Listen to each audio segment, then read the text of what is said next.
Kebanyakan dari kita sebagai manusia kan masih teridentifikasi dengan diri fiksi kan. Jadi shifting primer yang paling penting adalah shifting dari identitas sebagai diri menuju ke kesadaran. Jadi kita perlu mengalami, oh ternyata aku bukan ombak, aku adalah kesadaran. Sama kayak ketika kita mampu mendengar suara pikiran kita, oh ternyata aku bukan suara-suara yang ada di kepala, aku adalah yang mendengar. Walaupun nggak ada pendengarnya, tapi ada kualitas pendengaran yang tanpa batas. Jadi shifting yang paling utama, yang sangat perlu kita alami adalah shifting dari identitas palsu sebagai ombak ke lautan. Shifting dari suara-suara yang ada di kepala, kita kan mengira bahwa suara-suara yang ada di kepala adalah kita kan. Suara-suara yang ada di kepala kita itu referensi ke aku. Seakan-akan kayak ada akunya. Suara di kepala itu pasti hanya membicarakan aku. Kalaupun membicarakan orang lain, pasti orang lain itu ada hubungannya sama aku. Nah, ketika aku itu didengarkan, dia akan hening. Ketika hening, nggak ada sensasi aku. Bubar. Kemudian kita sadar sebagai bukan aku. Tapi sebagai, ya itulah, tidak bisa dinamain, bahkan tidak bisa disebut aslinya. Sebutan apapun selalu salah. Nah, intinya adalah yang terpenting adalah shifting dari obrolan di kepala ke keheningan yang melatari obrolannya.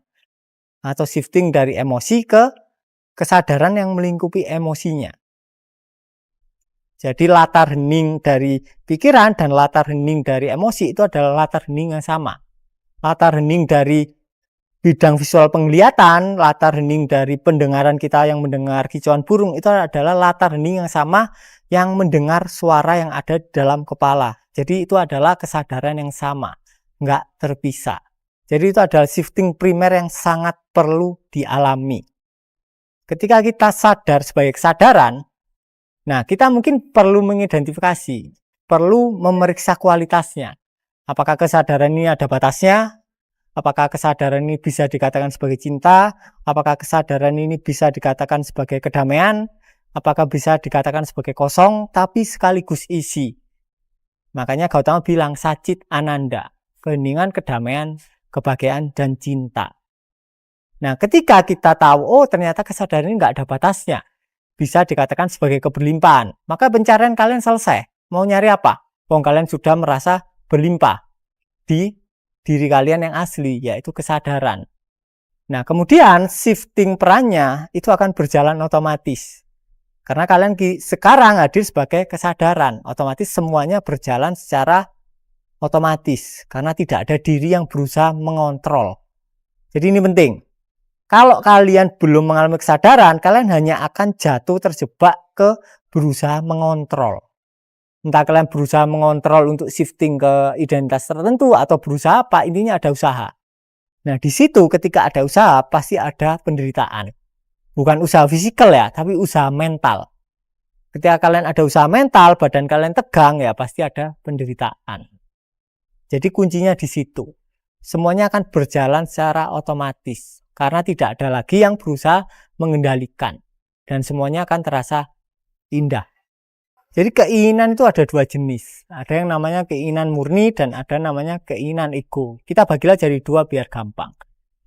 Keinginan ego itu biasanya didasari oleh rasa kurang. Ketika kita dari kecil diajari bahwa nyari uang itu susah, kemudian orang tua kita kebetulan kondisinya kekurangan, finansialnya buruk, ya otomatis identitas yang tertanam di tubuh kita adalah identitas kekurangan. Nah, ketika kita sebagai diri merasa sebagai identitas yang kurang, otomatis muncul keinginan untuk kaya. Tapi motifnya adalah karena kita merasa kurang, kita ingin kaya. Berarti ini bukan keinginan murni, tapi adalah keinginan yang berbasis dari ego. Dan otomatis itu susah, bikin menderita. Tapi ketika ego ini disadari, identitas kurang ini disadari, kemudian pecah atau pudar, nah di situ mulai muncul keinginan yang murni, asli. Ketika kalian nggak ada samskara merasa kurang, tiba-tiba muncul keinginan, wah enak nih mobil BMW. Yang pingin kan bukan kalian, tiba-tiba muncul, nggak ada motifnya. Nah ini yang dikatakan keinginan murni. Itu. Jadi ketika keinginan kalian berdasarkan identitas yang kurang, dengan kalian bereaksi terhadap keinginannya, otomatis kalian semakin meneguhkan identitas kurang. Ketika kalian kurang, kalian ingin kaya, kemudian kalian berusaha kaya. Dengan kalian berusaha kaya, kalian sedang meneguhkan identitas miskin. Ketika kalian identitasnya sakit, oh aku si pesakitan. Kemudian muncul gerakan, muncul keinginan untuk, oh aku harus berobat biar sembuh. Semakin kalian berobat, kalian sedang meneguhkan identitas sakit. Kalian semakin sakit, nggak sembuh-sembuh. Jadi yang perlu disadari adalah identitas kalian yang merasa sakit. Rasa sakitnya perlu disadari agar identitas pesakitnya bisa tersadari. Kemudian ketika identitasnya pudar, akan muncul gerakan alamiah yang disebut gerakan murni atau intuisi. Tapi jebakannya, intuisi nggak perlu kalian cari, nanti muncul sendiri.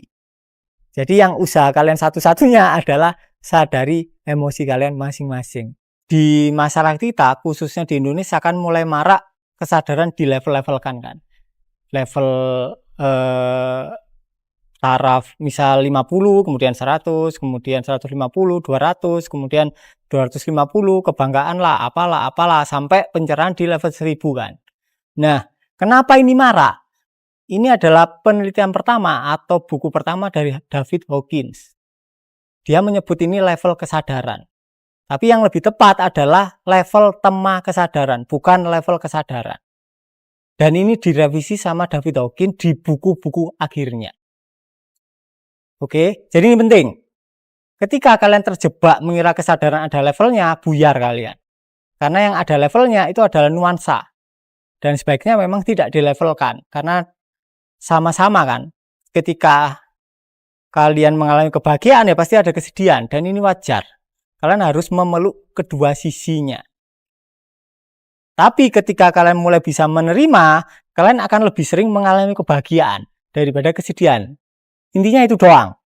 Nah, ini dibahas di Level of Consciousness kan. Buku pertama dari David Hawkins. Nah, tapi David Hawkins ini bukunya ada 9.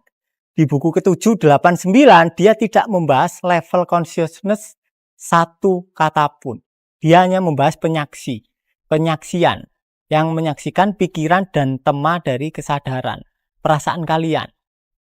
Jadi ini penting.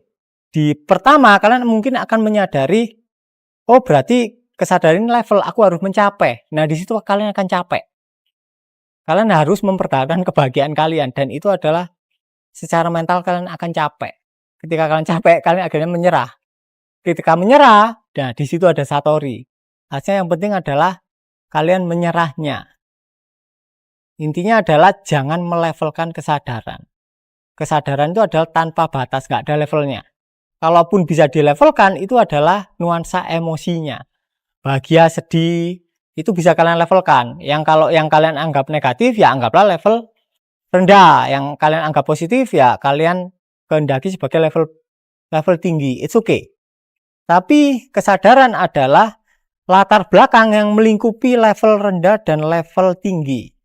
Jadi nggak ada level-levelan. Di dalam area kesadaran, level hancur. Positif negatif aja hancur. Diketahui sebagai dualitas, sisi koin yang sama. Kalian nggak bisa memisahkan, kalau kalian punya uang nih, uang koin nih, ada uang gambarnya muka presiden. Sebaliknya ada angka 100, kalian nggak bisa misahin. Ya kalian harus punya memeluk dua-duanya, memeluk dua sisi koinnya. Hal yang sama terkait dengan nuansa emosi. Ketika kalian memeluk dua-duanya, kalian akan mundur sebagai background. Itu yang penting.